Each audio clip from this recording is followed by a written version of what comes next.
all kinds of nonsense coming out of the sky that shouldn't be coming out of the sky for this time of year. So we've had a lot of severe weather over the last couple of days. Some big supercells in Texas on Wednesday. These extended periods of time where you have several days straight of severe weather. And wouldn't you know it, we've got that in the forecast. Now, the severe threat's actually going to get even higher as we get into Friday. Look at the Torcon. It's actually going to be 6.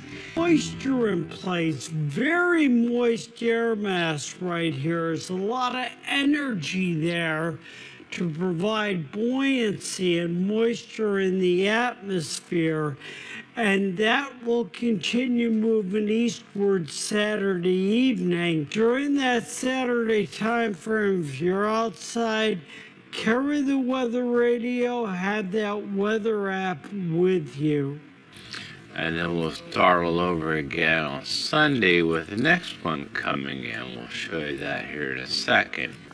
You aren't seeing things. This actually is some snow falling across the Northeast. I know. I saw snowflakes too. And I'm not happy. I don't know what's going on with this weather pattern. This is crazy. Last night, yesterday in the Philadelphia region, the international airport had a report of a 71 mile per hour wind gust. I'm not even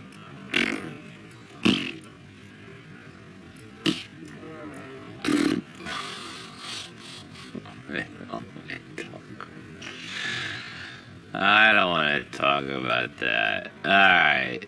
Pretty hard to believe we're talking some snow this morning, getting into the later half of April. If you look at this jet stream, it's almost looks like a late winter jet stream. Now look at the blue stuff. You think we'd be done with this by now, but no. The atmosphere says we have to have a little more snow.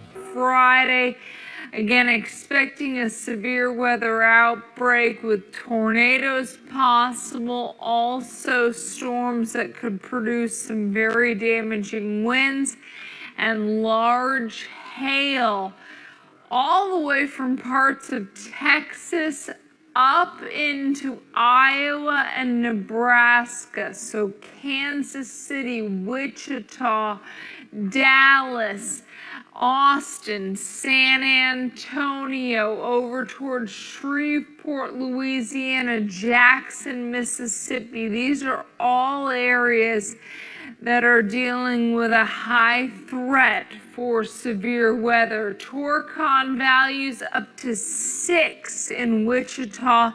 That's a 60% chance of a tornado within a 50-mile radius around the city. 4 to 8 p.m. looks like your main time frame to watch for that. Tulsa and Shreveport, 11 a.m. to 7 p.m. and you have a 5 out of 10 on the Torcon.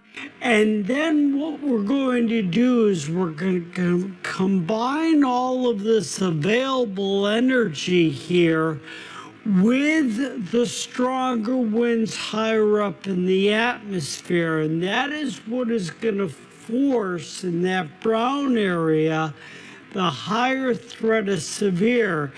Now, we originally had a 5 here, but Dr. Forbes has now upped this to a 6 for Kentucky, Tennessee, and northern Alabama into that Saturday time frame.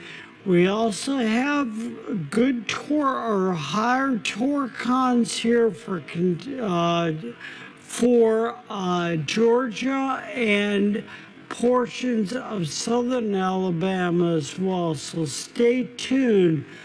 Expecting another day of a significant weather threat on Saturday for areas across the south and east, Atlanta, Memphis, Nashville, New Orleans. We will keep you posted on air and online. Stay with us. God, not a late April jet stream. It's like, gosh almighty, what have we done to our atmosphere? You know where this is? No, it's not out in the plains. It's not in the Tennessee Valley. It's in Florida.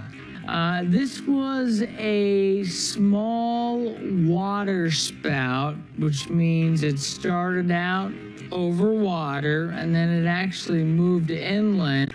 A little bit farther toward the north, up in Bradenton, there was actually some pretty bad damage. You know what, though? That was not from a tornado. That was actually just from straight line winds. So now the severe threat's actually going to get even higher as we get into Friday. Look at the Torcon. It's actually going to be 6 in southeast Kansas. Places like eastern Oklahoma, you guys are going to be in the main threat area as well. Saturday, once again, a Torcon of 6, but the threat moves toward the east into Tennessee and northern Alabama, parts of western Kentucky as well. By the way, you remember what happened last time we had a Torcon of 6?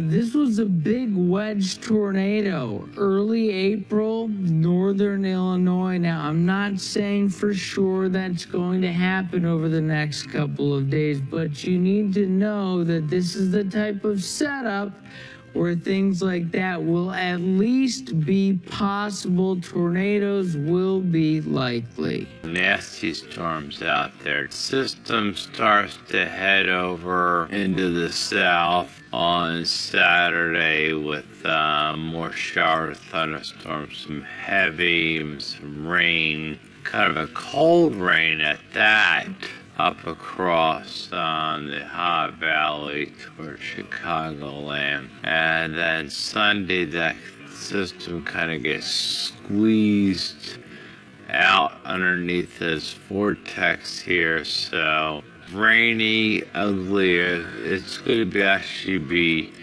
chillier with the rain down here across Virginia, North Carolina than it will be up here where the vortex is. Alright, next storm's coming out through the Rockies. Some thunderstorms will break out Sunday across the high plains again to Monday.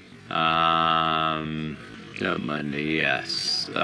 Severe weather breaks out across the high plains back into Texas again as we kind of go through the same repeat type pattern with storms going through the southern branch. Alright? Okay. This one's going to be an interesting one because the NAO is going negative, and it's just kind of, it's be interesting to see if this is going to end up coming up the coast and winding itself up with the negative NAL, which we haven't seen in months. The first blocking pattern, which I don't think we've seen a blocking pattern since, I don't know, sometime in the fall.